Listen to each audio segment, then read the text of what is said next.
Jason. Oh yeah.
భారతదేశంలో సర్వమతాలు, సర్వకులాలు, సిక్కులు, బౌద్ధులు, హిందువులు, ముస్లింలు, క్రిస్టియన్సు అన్ని మతాలు ఈ భారతదేశానికి నిలయం.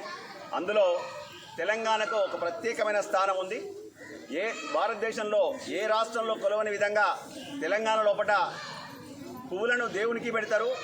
ఆ పువ్వులనే దైవంగా భావించి ఇక్కడ తెలంగాణ మహిళలందరూ కూడా ఆ బతుకమ్మను పేర్చి ఆ బతుకమ్మను మాకు బతుకునియమ్మ, మా యొక్క పశువు కుంపాలు చల్లగా చూడమ్మా అని చెప్పి ఈ తెలంగాణలో పువ్వులనే దైవాలుగా భావించి కొలుచుకునే సిస్టమ్ మన తెలంగాణలో ఉంది.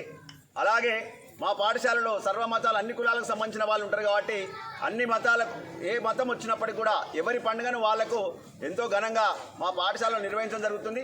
వారి యొక్క మతానికి అనుగుణంగా వాళ్ళ యొక్క సాంప్రదాయాలు ఏ విధంగా ఉన్నాయో ఆ సాంప్రదాయాలకు అనుగుణంగానే ఈ యొక్క కార్యక్రమాలు నిర్వహించడం జరుగుతుంది. అందులో భాగంగా ఇప్పుడు మన తెలంగాణలో బతుకమ్మ పండుగ వస్తున్న సందర్భంగా ముందస్తు మా పిల్లలకు బతుకమ్మ అంటే ఏంది, ఆ బతుకమ్మని ఏ విధంగా చేస్తారు, ఆ బతుకమ్మని ఏ విధంగా ఆడతారు, ఎన్ని రోజులు ఆడతారు, ఏ విధంగా ఆడతారనే ఈ సాంప్రదాయాన్ని తెలియజేయడానికి ప్రతి సంవత్సరం కూడా మా పాఠశాలలో ఈ బతుకమ్మ ముందస్తు సంబరాలను నిర్వహించడం జరుగుతుంది. ఇందులో ప్రతి విద్యార్థి, ప్రతి మా యొక్క టీచరు, అన్ని మతాల టీచర్లు, అన్ని మతాల కులస్తులందరూ కూడా ఈ బతుకమ్మను పేర్చి ఆ బతుకమ్మ యొక్క సాంప్రదాయాలను నేర్చే విధంగా మేము వాళ్ళకు కూడా నేర్పే విధంగా ఈ కార్యక్రమాన్ని నిర్వహించడం జరుగుతుంది. ఈ యొక్క కార్యక్రమంలో పాల్గొన్న ప్రతి ఒక్కరి పేరెంట్స్కు మరియు